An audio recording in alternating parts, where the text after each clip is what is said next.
ఢిల్లీ ఎన్నికల్లో ఎవరిపై పైచేయి సాధిస్తారో పక్కన పెడితే ఈ ఎన్నికల ఫలితాలు అటు అధికార బీజేపీకి ఇటు ఇండియా కూటమికి ఓ గుణపాఠం కానున్నాయని చెప్పక తప్పదు.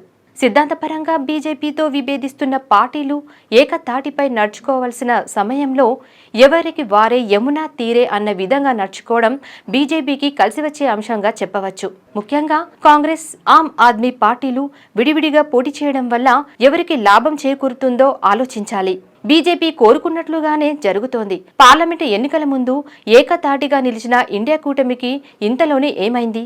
బీజేపీ లాంటి అంగబలం, ఆర్థిక బలంతో పాటు అధికారంలో ఉన్న పార్టీలు ఎదుర్కోవాలంటే బీజేపీ తర పార్టీలు ఎంతో కొంత త్యాగాలు చేయక తప్పదు. ఈ విషయంలో కాంగ్రెస్ పార్టీ తన గత చరిత్రను మరిచి అనువుగాని చోట అధికుల మనరాదు అనే సూత్రాన్ని పాటిస్తోందనే చెప్పవచ్చు. పార్లమెంటు ఎన్నికల ముందే నితీష్ కుమార్ ఇండియా కూటమి వదిలి వెళ్లడం ఫలితాలు వెలువడితే కానీ ఇండియా కూటమి నేతలకు అర్థం కాలేదు. ఆర్జేడీ, జేఎంఎం, డీఎంకే లాంటి పార్టీలు కాంగ్రెస్ తో సయోధ్యకు పట్టువిడుపు ధోరణి ప్రదర్శిస్తున్నా మమతా బెనర్జీ, కేజ్రీవాల్ లాంటి వాళ్లు కాంగ్రెస్ పెత్తనాన్ని ఒప్పుకోవడానికి సముఖంగా లేనట్టు ప్రవర్తిస్తారు. కలిసి పోటీ చేస్తే ఎంత లాభం ఉంటుందో తెలిసి వచ్చినా కూడా పార్టీల వైఖరిలో మార్పు రాకపోవడం గమనించాలి. బీజేపీతో సిద్ధాంతపరంగా విభేదించే వాళ్లు పట్టువిడుపు ధోరణి అవలంబించాలి.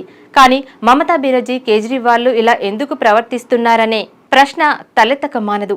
బీజేపీ నరేంద్ర మోదీకి ప్రత్యామ్నాయంగా ఎదిగే అర్హత తమకు మాత్రమే ఉందని భావిస్తున్నారా? లేక ఈడీ, సిబిఐ లాంటి సంస్థలకు భయపడుతున్నారా అనే ప్రశ్నలు ఉదయిస్తున్నాయి. బెంగాల్, అదానీ పెట్టుబడులు ఉన్న కారణంగా బీజేపీపై పోరాటానికి మమత వెనుకడుగు వేస్తున్నారా? ఇలాంటి ప్రశ్నలు ఉదయిస్తున్నాయి. ఇకపోతే ఢిల్లీ ఎన్నికల విషయానికొస్తే కాంగ్రెస్ పార్టీకి కొత్తగా వచ్చే నష్టమేమీ లేదు.